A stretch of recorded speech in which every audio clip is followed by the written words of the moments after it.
First of all, we have Aradhana Rana ma'am. She is director of IIM, which is a very prestigious school in Ahmednagar. Welcome, ma'am, and thank you so much for coming in, Aradhana ma'am. It's nice to see you once again. Please let us know, people know about your educational journey from a teacher to a principal and now to a director, ma'am.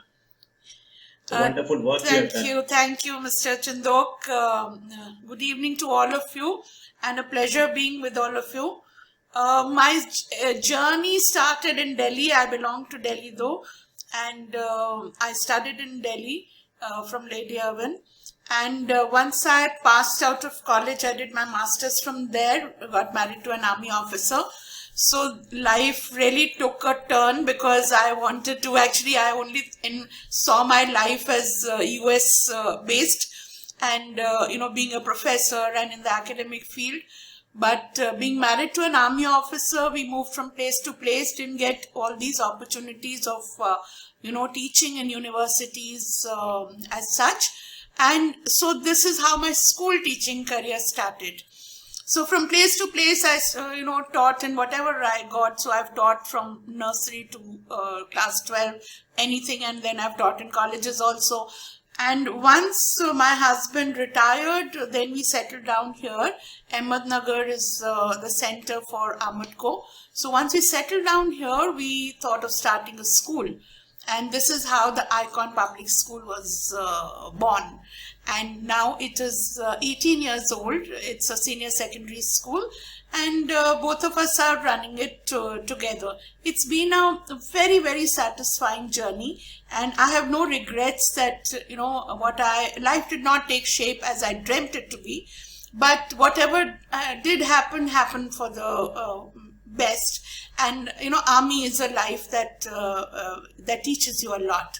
So from that, now when I run a school, I think all those, that ethos, values, that have come in very, very handy. And now I run this school. Till last year, I was doing principal cum director. But now we have a principal for the school, and I'm in the advisory capacity and more relaxed now. Thank you so much, ma'am, and that speaks about you, that being a owner also of the school, you are so humble. The managements, they have different aspects and the way of talking all they have, but it doesn't sometimes when you meet people like you, so humble, and to behave it like as in the very simple form.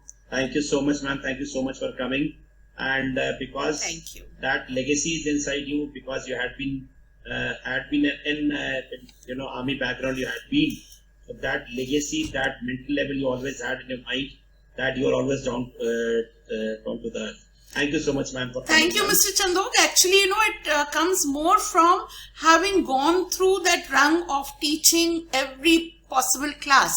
So, principals who've been teachers and who've risen from the ranks, I think they realize what teachers go through, and I think they become better managers rather than those who've just been put, there as owners or as principals. Absolutely right. So that teaches you a lot. 100% agree with you. Yesterday I was talking to someone, and everybody was agreeing also with the same thing, that when you are a teacher, then you are becoming a principal. You are moreover, you may be a owner also, but if you had been the teacher as well as the principal, basically the teacher, yes, you would have done more successfully, better than the management who had directly become the management of the school. True. For sure. True. And it is always said that if management runs the school, they won't be able to run the school. But Yes. if a teacher, that is the principal, runs the school, it is always be a good shape. Thank you, Mr. Chandok. Blended learning is one term which has recently evolved, because, there was just one type of learning. We never knew what to blend in that learning. So, thankfully, because of this pandemic, I think this technology came into our lives. And now there were pluses and minuses both. So now what we have decided is we'll take the pluses. We have actually evolved in these 2 years. And technology has taken over our lives. And yet there are a few minuses to it. It cannot replace the traditional learning methods. So this is where blended learning has, the concept of blended learning has come in. What we were yearning for was back to classroom teaching, which has thankfully come back. But we should not forget what we learnt during these 2 years. So now if we get the happy situation of blending both the modes of learning together, I think we'll have a fantastic system of learning which will evolve now. Now, definitely the children will benefit a lot because, the world does not go back. There was a time when if somebody told us at one time, you will be able to see each other and talk, we would have said, what are you talking about? This is from another planet. I will lose my privacy and people will be able to see me anywhere. So there would have been 1,000 questions. We couldn't have imagined this thing happening. But look, the world has evolved and it is happening. And the way it is happening, we can't even imagine the times it was not happening. So this is the kind of change that takes place, and eventually every generation has to go forward. Now, given that this is here to stay, it is not going away. Even if you wish it were, it will not go away. Now, what can we do? Now I feel wherever you face a situation where you have to adapt to it, something new has come and the next generation has adapted to it so well, there is no way that, since it's not going back, there's no point telling the new generation stop using technology. I have a lot of parents coming to me and telling me these 2 years have ruined our children because they're only on their gadgets. And now, they're losing their health, they're losing their eyesight. So what I tell them is, listen, you cannot do away with it. You cannot stop children now using gadgets. You cannot take away mobile phones from them. So what is the next best thing? Teach them how to use it correctly. Teach them to use it in a way that it will be a fun thing and they will learn. If you take away the mobiles, they'll go into depression. So there's no point doing that. And even if you stop it, do you think that children will not stop learning, with mobile phones and tablets? Do you think that children will not use technology? They will use it for other things. So the best thing is make learning so joyful for them that they want to use technology for learning and not for activities you don't want them to use it for. So this is where blended learning comes in. When they come to class, now schools have become places where, we should encourage more of peer learning, more of socialization, more of personal interaction, not use it for the kind of learning we were using it for. Whatever work they're supposed to do, which I personally call donkey work, copying notes, these kind of things, should not be done in school because it's precious time where children are interacting with the teachers, with their peer group. So now when you have to use the school for this, what do they do as far as the academic learning is concerned? Now that if they have to do it at home, the teacher is not going there to teach the child. So what do? We use technology.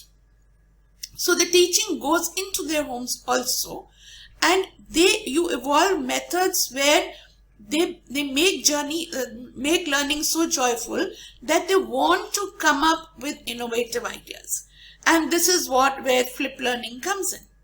Flip learning is an excellent way of teaching where in school they do what they did at home, and at home they do what they did in school. So now you see, I see such a sea change in my students. Students of class 1, 2, even these children, they have got used to technology. They are making videos and, bringing them to class. They're making small presentations, their level, but they're making presentations. So as a result, they are not doing the useless kind of activity they were doing. Secondly, gaming. Children enjoy playing games on videos. So, and we keep telling them don't play video games. No, why should we tell them don't play video games? Play video games, but make video games such that they learn from them and some portion of their academic work is done. For assessment, it's such a multifaceted way of assessing children.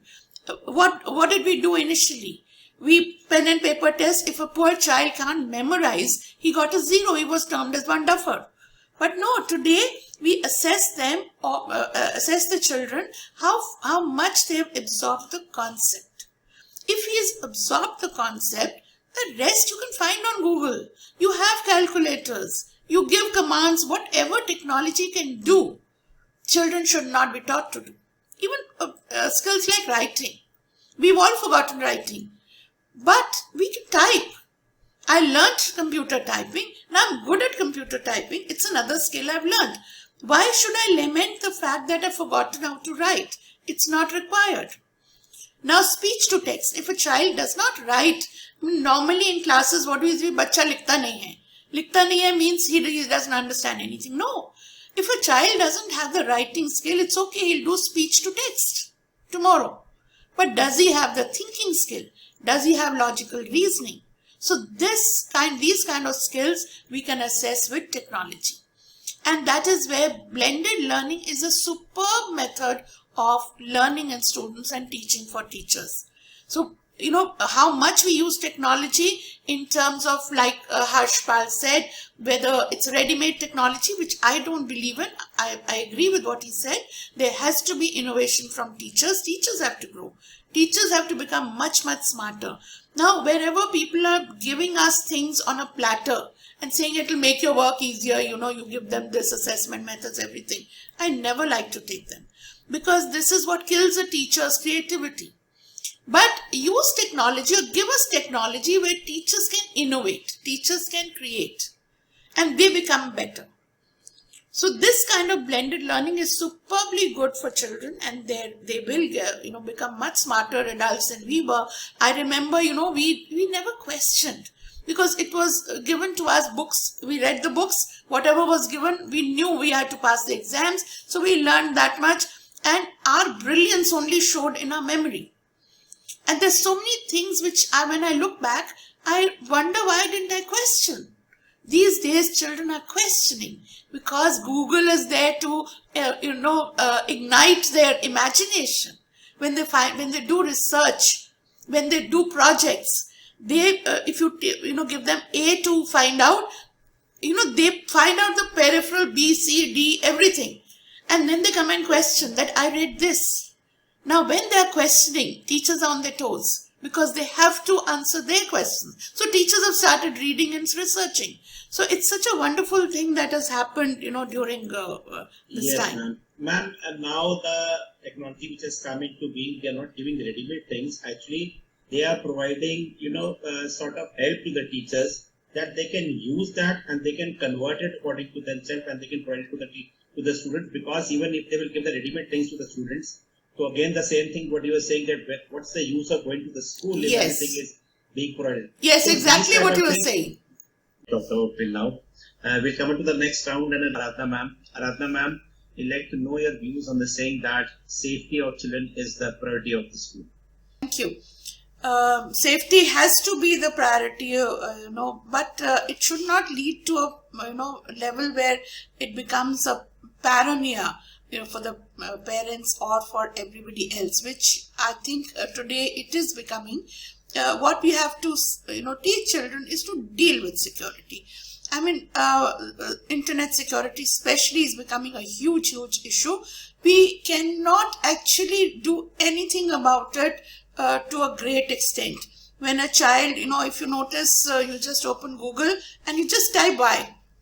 Just type the word why. And you see the kind of things, that come up on Google. A child would be foolish if he does not explore. This is a natural curiosity of a child to explore. So, given that, all this is available on the internet, children are curious, they will explore. So, the only way out is to educate them about security, about the perils that they might face, and that's the only thing teachers and parents can do. So I don't have a great solution to safety, cyber safety especially, because no matter how much you tell them, they are bound to go into it. The only way we do it in school is we talk to them a lot. There are a lot of personal connections between the teachers, students, even to me. students can come and talk easily. So leave channels open for them to discuss. That's the only solution I have.